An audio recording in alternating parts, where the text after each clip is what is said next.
Diferentes formas geométricas em cores fortes se movem, cortadas por linha branca, se transformam em ondas. Programa especial em branco, no fundo vinho, acima e abaixo do nome, Ondas Coloridas. Olá, está no ar o programa especial. Hoje vamos conversar sobre o autismo. Eu sou Juliana Oliveira, apresentadora e cadeirante. Fique com a gente. Nesta edição, você vai conhecer o trabalho de atividade física desenvolvido por Rodrigo Brívio, saber sobre coaching para pessoas com autismo e ainda assistir o quadro Paralímpicos com a velocista Alice Correia, que tem baixa visão. O educador físico Rodrigo Brívio usa a ginástica para estimular jovens e crianças que estão dentro do espectro do autismo. Eu me chamo Rodrigo Brívio, eu tenho 37 anos, eu sou educador físico e desenvolvo um trabalho de ginástica artística voltado para crianças do espectro autista. Me formei pela Universidade Federal do Rio de Janeiro, como educador físico, e durante a minha formação acadêmica surgiu um estágio ali no Complexo da Maré para trabalhar com esse grupo específico. As famílias, quando elas recebem um parecer, um diagnóstico, ela vai buscar alguma ajuda multidisciplinar. A estimulação motora, ela pode e deve ser uma ferramenta utilizada no processo de desenvolvimento da criança, sem sombra de dúvida alguma. Independente de fazer aqui ou em outro espaço, acho que nós temos que fomentar não só famílias, a prática esportiva, mas como também profissionais a se interessarem em trabalhar com esse grupo tão específico. Quando as pessoas me perguntam qual o objetivo principal do seu espaço, eu digo que o objetivo principal é fazer com que essas crianças venham para cá felizes. Então, quando essa criança vem para cá e que ela gosta de brincar, o meu objetivo inicial foi alcançado, cara. E o que vai acontecer depois, se essa criança vai passar a se alimentar com mais destreza, se essa criança vai tirar a sua roupa com maior habilidade, se essa criança vai prestar atenção melhor, não só dentro do nosso espaço, mas se essa criança vai melhorar, desenvolver o seu contato ocular melhor, por conta da prática da atividade física realizada dentro do espaço, tá valendo, cara. A ginástica, ela tem por particularidade ser um esporte muito completo, né? Ela trabalha força, flexibilidade, agilidade, velocidade. Então, são fundamentos básicos no processo de desenvolvimento de qualquer indivíduo. Você, através desses exercícios, do manuseio do bambolê, do saltar corda, dessa criança andar com destreza em cima de uma trave de equilíbrio, dessa criança conseguir saltar e na aterrissagem não cair. Consequentemente, se essa criança no futuro, próximo ou distante, optar por um outro esporte, certamente aquilo que foi feito aqui foi dado, serviu como base a esse indivíduo para que ele desenvolva bem aquilo que ele tiver interesse, se tiver interesse, um pouco mais à frente. Sala de ginástica. O menino pula em uma cama elástica. Rodrigo sobe na cama, pega uma corda de pular, movimenta e o menino pula. O Igor, ele é considerado um autista clássico, não verbal, e ele nos procurou alguns anos atrás, depois que viu uma reportagem nossa na televisão. E a família chegou bem excitada em querer que ele iniciasse logo a proposta. E eu acho que a maior barreira nossa foi fazer com que ele aceitasse comandos básicos dentro do ginásio. Aceitação de comandos, de direcionamento dentro da nossa proposta. E eu acredito que hoje, a médio e longo prazo, já que ele está conosco há muitos anos, a gente conseguiu atingir isso, né? É um menino que não é verbal ainda, mas nada impede de que a gente trace propostas cada vez mais complexas para ele dentro do espaço.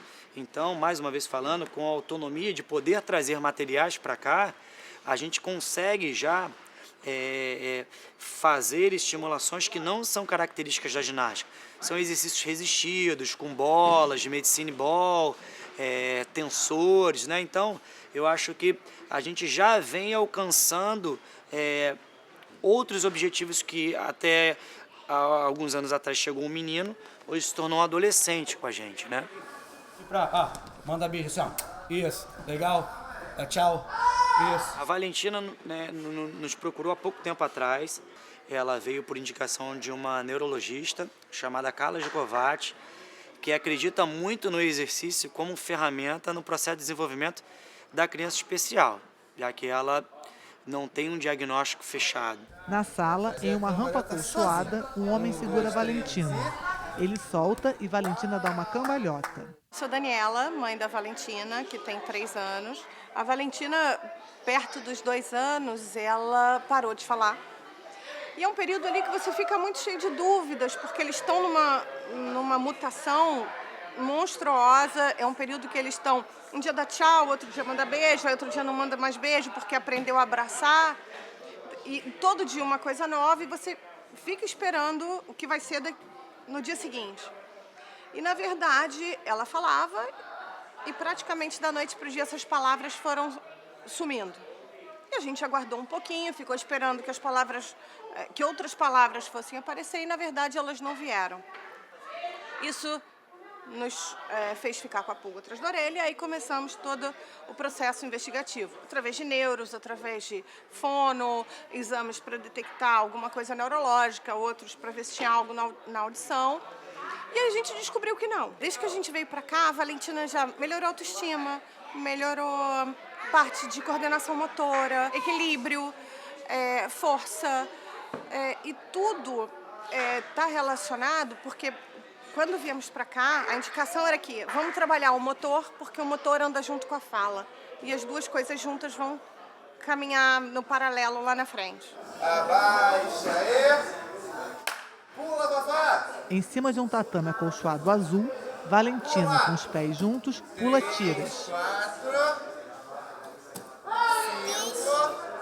5. Uau! Abaixa aí. Cheguei aqui, a Valentina não era medo de altura, mas a gente não podia levantá-la a partir dessa altura que ela se agarrava, ficava agoniada.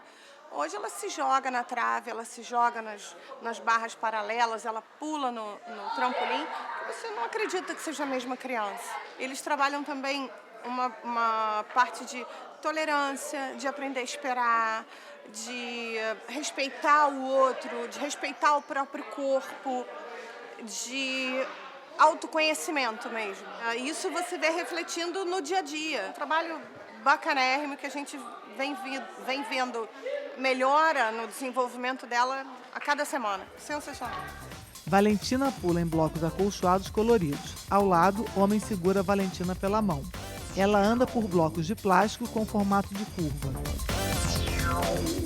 O Matheus nos procurou há aproximadamente 10 anos atrás. Ele tinha, se não me engano, com certeza tinha 13 anos. É um menino que hoje vai fazer 23, né? Então, na verdade, é uma vida inteira aqui dentro, né? É um menino que a gente acompanhou toda a ascensão dele, motora, melhora da qualidade de fala, disciplina, organização. É um menino que a gente já tem conseguido tirar ele de dentro do espaço, no qual ele caminha conosco na esteira, faz musculação.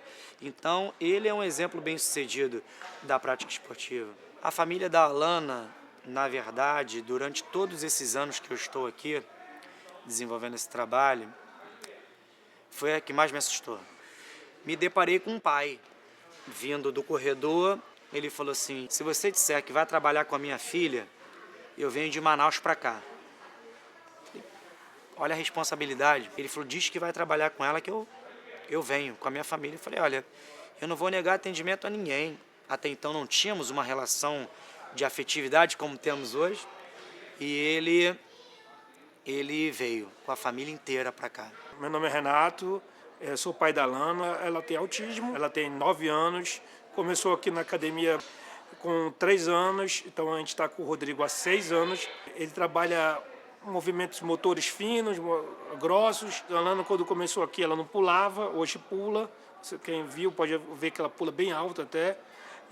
Ela andava na ponta do pé, hoje anda bem menos. Conseguiu movimentos finos. O Rodrigo também trabalha um pouco de pedagogia, então ajuda a parear, ajuda a identificar animais. Ela ama a aula e isso faz com que ela desenvolva de forma gradativa. O autismo não é assim uma coisa que você vai evoluir foi pô, não. O autismo é uma coisa que você vê a evolução bem devagar. Alguns minutos a pessoa faz aula com crianças que não são autistas, e aí a criança que não é autista, ela aprende o que é autismo. Todo mundo aprende um pouco sobre o que é socializar. Meu nome é Felipe Nilo, sou professor de lutas aqui na academia, faço parte da equipe Rodrigo Brivio e trabalho com as crianças do espectro autismo também na área de judô e jiu-jitsu hoje. Meu trabalho ele é totalmente em conjunto com a equipe Rodrigo Brivio. Então todas as crianças que chegam para mim hoje, elas passam pelo Rodrigo, daí o Rodrigo faz toda a anamnese e a criança, depois de um tempo de trabalho aqui, que a gente já percebe que ela está preparada para ir para uma modalidade que é totalmente diferente, né? Que a ginástica ela é uma modalidade assim, que não caminha junto com a luta, são âmbitos totalmente diferentes. O Rodrigo faz todo esse trabalho com eles. Quando a criança está pronta, ele vai e indica para ir para o judô, para o jiu-jitsu, para as lutas em gerais, né? Quando a criança chega na luta, a gente tem um trabalho muito difícil, que é fazer a inclusão da criança dentro do tatame. Eu costumo dizer até que eu brinco muito com eles aqui, que eu tenho uma concorrência às vezes que é meio injusta, que aqui é um ambiente totalmente colorido, bacana, bonito, e ele é um tatame unicamente um quadrado fechado e verde. Para a criança já é um ambiente totalmente diferente. Quando se trata ainda de uma criança com espectro, é ainda mais diferente para eles, é um mundo novo. É um mundo totalmente novo. Então eu procuro fazer o quê? Trazer eles para dentro do tatame de uma forma assim, 100% lúdica. A partir do momento que eu ganho a confiança deles, que pode ser na primeira aula, ou pode ser na quarta aula, quinta aula, a partir desse momento eu começo a introduzir os princípios da luta com eles. O judô, a gente usa nomes difíceis, como por exemplo, um outigari. Então é muito mais fácil eu fazer o quê? Ao invés de ensinar um outigari para a criança, eu ensino o golpe da perninha para dentro. Ao invés de ensinar para a criança um ultimata, eu ensino para a criança um abraço do urso. Então a gente procura ir adaptando. Eu não quero formar aqui campeões mundiais de judô, campeões mundiais de jiu-jitsu.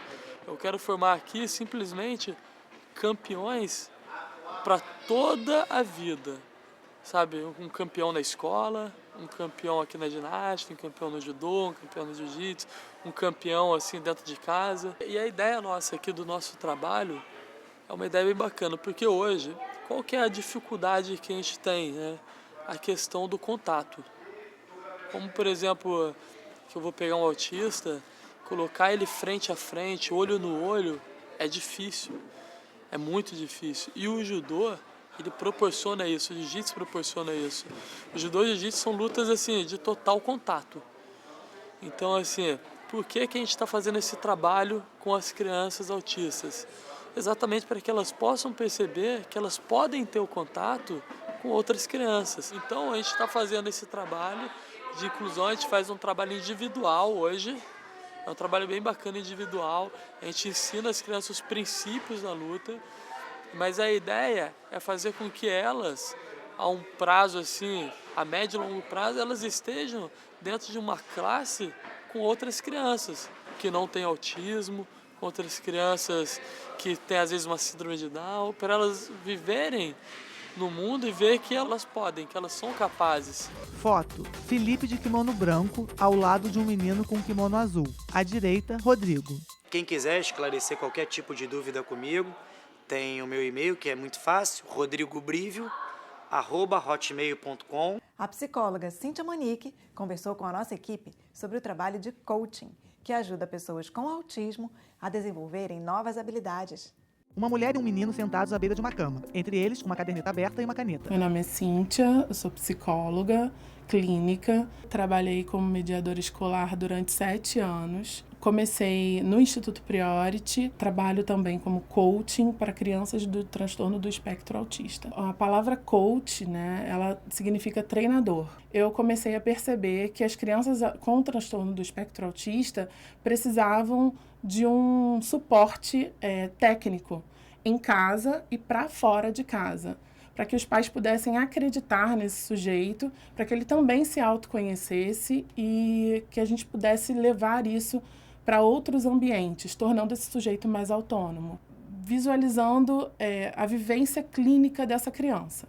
Então, eu ia às sessões de psicologia, de fonoaudiologia e via como os terapeutas estão trabalhando com essa criança para a gente trazer da vivência clínica para a vivência cotidiana. Quando eu comecei a ir nessas sessões, eu comecei a entender como aquela equipe terapêutica trabalha com aquela criança. Então, através desse trabalho terapêutico, eu estendi a forma como se trabalha dentro da clínica, para casa e para fora de casa. No ambiente externo, a gente trabalha bastante as habilidades sociais, como se portar, o que falar, em que horas você pode expressar algo, como você fala com as pessoas, como você chega nas pessoas. Moço. Oi. Em um mercado. Boa tarde. Boa tarde. Eu quero onde fica o amendoim e a nugget. Aqui, ó, fica aqui nesse corredor, o amendoim, e o nugget fica no outro corredor. Como esse projeto é inicial, eu comecei com o João Pedro, que ele tem 13 anos, e o João Pedro, ele tinha dificuldades de rotina de banheiro, de tomar banho. Então, montei uma rotina para ele num quadro, para ele não esquecer onde lavar o cabelo, por exemplo, formas de se vestir.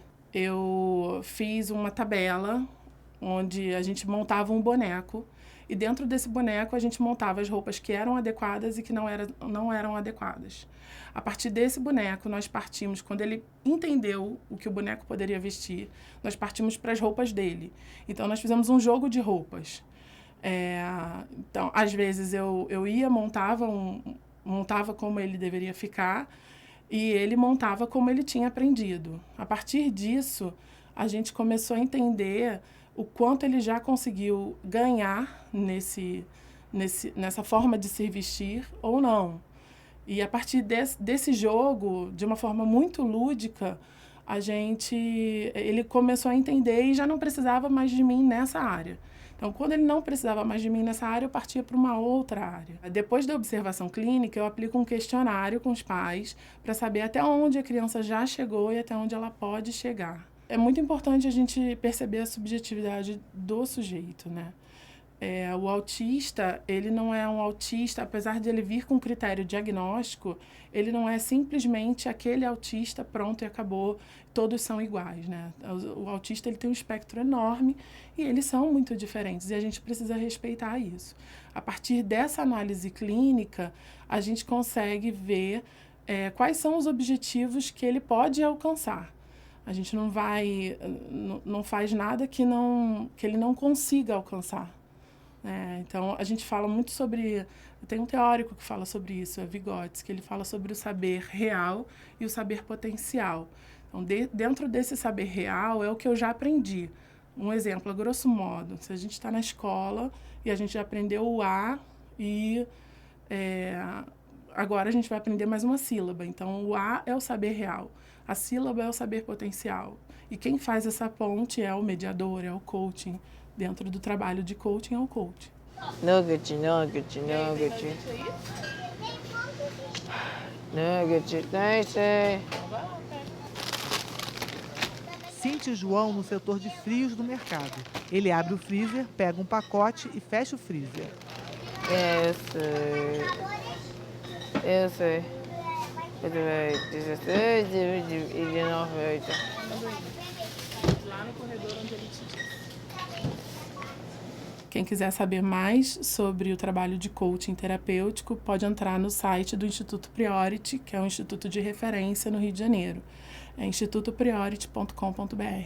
Com licença. Em uma caixa do mercado. Eu quero pegar esse amendoim e esse nugget. Por favor. Paralímpicos. Um homem usa uma faixa preta com velcro para prender o punho dele ao de uma mulher. Unidos, eles correm pela pista de atletismo. Meu nome é Alice Correia, sou atleta paralímpica de atletismo da classe T12, que é deficiência visual. Essa classe tem a opção de competir com o guia e sem o guia. No meu caso, eu costumo competir com o guia. Sou velocista, corro 100 e 200 metros. Eu tive o primeiro contato com o esporte foi em 2010. Eu comecei a praticar porque eu pensei que era uma brincadeira. Eu vi um bando de criança correndo no cone, correndo em bambolê. Não fui eu que percebi que eu tinha talento, e sim o treinador. Tanto é que eu estava em um grupinho que era só para fazer atividade física, nada de esporte de alto rendimento. Então ele me tirou daquele grupinho e me jogou para o alto rendimento. Aí foi aí, eu só percebi que eu tinha talento, que realmente estava crescendo no esporte quando eu fui convocada para a Paralimpíada em 2012. Eu fui convocada com 16 anos para participar dos Jogos Paralímpicos de Londres, 2012. E assim, uma experiência boa, porque foi minha primeira competição internacional e já de cara uma Paralimpíada. Eu fui como 12ª do ranking mundial e voltei como 6ª do ranking. É uma vivência muito boa, porque ao mesmo tempo você está com pessoas da sua idade, que na época eu estava, e com pessoas totalmente já com bagagem, com bastante experiência. E assim, é uma realidade totalmente do que você não está acostumada. E a convivência assim na vila você vai ver suas adversárias o tempo todo, vai estar presente com elas o tempo todo, mas também vai estar com seus amigos que podem te ajudar, que vão estar ali competindo junto com você. Então, depois de 2012, eu participei dos Jogos Mundial Adulto em 2013, em Lyon. Fiquei em 4º lugar, também fui convocada com 17 anos, uma das mais novas da delegação brasileira. E no final do ano de 2003, eu participei dos Jogos Pan-Americanos Juvenil, onde eu fui campeã e recordista juvenil. Quando eu ganhei a minha primeira medalha, eu falei, nossa, eu sou boa nisso mesmo, não é que eu achei uma coisa que eu sou boa? E eu pensei, essa sensação é tão gostosa, então eu só pensei na seguinte coisa, eu quero que esse momento se repita mais e mais. Em 2014, eu participei dos Jogos Sul-Americanos, onde eu ganhei e sou atual recordista, campeã e recordista dos Jogos Sul-Americanos. E em 2015, eu participei do Parapan de Toronto e fui prata nos 100 e no 200 metros. E na Paralimpíada eu participei, minha segunda Paralimpíada, e fui prata. A sensação foi uma das melhores, né? Você está ali medalhando no seu país, porque todo o meu treinamento, eu comecei a competir pensando em 2016. A consequência foi eu ter ido para 2012, mas a minha expectativa era 2016. Então chegar em 2016, na minha casa, no meu quintal de casa e poder medalhar, foi uma das sensações mais maravilhosas que eu já tive na minha vida. A minha classe é uma classe T12. A classe T12 tem a ver com a deficiência visual, não com a modalidade que você vai fazer. Ou seja, você pode correr uns 100 metros, pode arremessar, pode saltar. A minha especialidade é a corrida, 100 e 200 metros. Eu tenho a opção de correr com o guia ou não correr. No meu caso, eu corro com o guia. Meu nome é Diogo Cardoso, tenho 32 anos, sou professor de atletismo, trabalho com atletismo paralímpico de alto rendimento e também trabalho como atleta guia da atleta Alice Correia, que tem deficiência visual. Eu sou atleta de atletismo, estava no finzinho de carreira ali como atleta, já formado na faculdade. Ele me chamava para trabalhar num projeto esportivo para pessoas com deficiência. E conheci a Alice Correia. Ela estava, na época, no projeto como iniciação ainda. Identifiquei que ela mesmo na fase de iniciação ela já tinha uma predisposição boa para algumas provas do atletismo paralímpico. Olhei o ranking, olhei os tempos dos outros atletas, vi que não era nada muito longe do que ela fazia. E comecei a destacar ela, trazer ela um pouquinho mais perto de mim. Criei um grupinho diferenciado ali dentro da iniciação mesmo, já visando a competição, visando o alto rendimento. Isso já pelos meados a final de 2010, comecinho de 2011 ali. A competição ali é para o atleta com deficiência, é ele que tem que aparecer, ele tem que correr. A função do guia é direcionar, conduzir sem influenciar na performance do atleta. Nem positivamente, que pode ser considerado uma queima, negativamente, que você vai acabar atrapalhando o seu atleta. Eu saí da menina que sofria bullying na escola para uma menina que virou campeã e recordista. Então isso dá uma autoestima melhor para a pessoa que tem deficiência, faz você se sentir melhor. E tudo que eu tenho hoje na minha vida, tudo que eu conquistei é graças ao esporte paralímpico. Na pista, Alice pula obstáculos. Ficamos por aqui. Quer saber mais sobre o programa? Siga nosso perfil no Instagram, que é @Programa Especial. Você também pode visitar a gente no Facebook e no Twitter. Ou ainda, acessar o nosso site, programaespecial.com.br. Um grande beijo para você e até semana que vem. Tchau!